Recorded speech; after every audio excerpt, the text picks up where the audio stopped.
Hello, everyone. Welcome back to my channel. I hope you're all having a fantastic day. Before we dive into today's video, please take a moment to click on the subscribe button and give this video a thumbs up.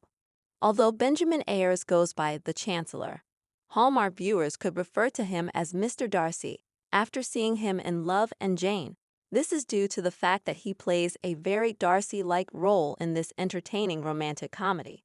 We question Ben over his lovely performance with Alison Sweeney. He plays tech entrepreneur and billionaire Trevor Fitzsimmons in this act, which irks Sweeney's Lily Thorpe, who is receiving life and love counsel from Jane Austen. Furthermore, Ben pulls off another one of his notorious cameos, this time in his own film. We question him on his recent work with Romance University and his tribute to Pride and Prejudice, where he played Mr. Darcy. Please be aware that the spoilers are underneath. If you haven't seen the fantastic Hallmark romantic comedy Love and Jane yet, proceed with care. I want to start by expressing my gratitude to Ben for this exclusive interview and for taking the time out of your hectic filming schedule to respond to my questions. His responses are a lot of fun in Love and Jane. You execute a Mr. Darcy imitation complete with sideburns. It was the most hilarious and amazing cameo I've ever seen. Who had the bright idea to have you don a Mr. Darcy costume? What knowledge do you have regarding Colin Firth's portrayal of Mr. Darcy? How did you get ready? Thus, my role as Colin Firth was not included in the script. I think the original plan was to actually have a clip of Colin Firth doing the scene that we've seen him do a billion times. I think for that reason because it had been done so many times. Kind of in the last minute, they were like, you know what would be amazing? Since we are already playing in this magical realism world, why don't we have Ben dress up as Firth's Darcy? We shot it, I remember, at this bar. And I came in only for that one little moment that day. And we had to do it where there was a 4 or 5 day gap where I wasn't filming again. I had to be clean shaven. They had to put the sideburns on. They had a green screen scrim in the bar. They doused me in water. And I was walking up. They had to do it about 4 times. And then cut. That's a wrap on Ben. And I was like, see you guys in 4 days. It turned out really well and cute.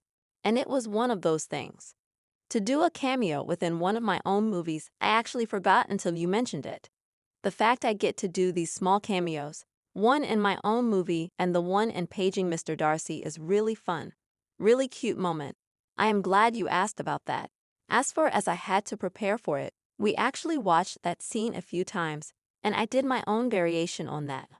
Also, you and Alison Sweeney have incredible chemistry. The scene with all of the quotes was amazing. Any comments on filming this? Allie and I have wonderful chemistry. It's so nice for us to get to go from doing Chronicle mysteries into this. In a way, getting to fan fiction fantasy, these two characters sort of back, although they are way different. Seeing us on screen is a nice nod to Chronicle mysteries. As far as preparation goes, we had to run by that scene many times, because the quotes had to be perfect. And there is a real sort of, he snaps his fingers, timing to it. We prepared by running those lines often, just back and forth, really getting into a fun groove. You played a billionaire tech guru, and you really rocked it from a Fox Hawk on. Any comments on your attire and swagger? Let me circle back with the name of our wardrobe artist, Geraldine Detienne. I liked it. We wanted to do something different. This is actually the first movie I used my curls in, and then I filmed multiple movies throughout that I used them in. But it was a big deal, as you know. They have flat ironed my hair for years, and I have worn it straight. There was something about this character that I wanted to try something a bit different. I wanted him to be more of a rock tech guy. We had talked about the fact that he was a country club gold bro too, which is what the Darcy nod was. We played around with a rock and roll prep kind of vibe. It was a lot of fun to build him out. You're having something new on Wednesday evenings at the Professor's Lounge. Can you tell us something about this? Romance University has been doing very well. And for me, outside of being able to donate to all of these wonderful charities and make fun merch for everybody, I wanted to expand it. After having done many conventions, I wondered how can I offer new types of new experiences for the fans. That started last year with Martini Town in Vancouver, doing the pop-up even in Toronto. I've got many more that will be coming up this year. I wanted an extension of those that allow for people who are unable to travel, but ultimately a backstage look into the process of making these movies. There are tons of great blogs that talk about the movies we make, but I felt that no one was making it from our perspective. I wanted to tap into educating. We are a university. I wanted to take it to the next level and make it an educational process of come sit down with us at the professor's lounge and come listen to us talk about the movies we made. Every week, I send out a link to a movie. You watch that specific movie. I then sit down with my co-lead. We will sit down and talk about the movie. Beforehand, everyone will send their questions. It's collaborative. It's fun. We just completed our first one with Julie Gonzalo. I am in Vancouver shooting a movie right now. It turned out quite well. It happened quickly. Instead of doing it on Zoom, she and I got together. So we were in person when we did this together. It was incredibly fun for us to get back together and talk about a movie we filmed years ago. You have new crown attire at Romance University. Can you tell us something about that? It is a 1D RVUL design. Thank you. I feel like I am very proud of the name Romance University. It did quite well this year. I almost wasn't going to do anything, and I was like, how do I make a new type of crest with the words Romance University and maybe put different faces in the crest? I wanted something completely different. I wanted something almost like streetwear attire. I wanted men to be able to feel comfortable in it. My dad has joked to me, which wasn't a joke. Benny, I don't think I can wear something with the word romance on it. That stuck in my mind a bit. I wanted to do something that would make everyone feel comfortable. It was also a little, if you know, you know.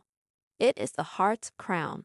I used a small hand sketch of a heart inside it, the crown from another design, and an alumni shirt I wear. It seems smart and straightforward to me. It is straightforward since its lines are neat. I'm extending the idea that everyone is my queen bees. Each of us is a king or queen. All I wanted to do this year for Valentine's Day was celebrate it differently. We have black, pink, and red. I'm rather pleased with this design. I appreciate your feedback on it.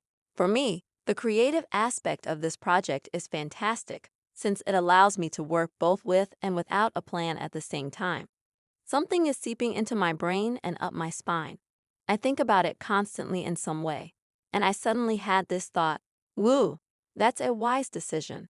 Similar to the Mother's Day concept I really liked. I'll probably just tweak it a little. It's a classic tattoo that features the word mom. That was the kind of atmosphere we desired. Romance University meets rock and roll a little bit. Don't miss Kendra Anderson, Benjamin Ayres, and Allison Sweeney in the Hallmark Channel series Love and Jane.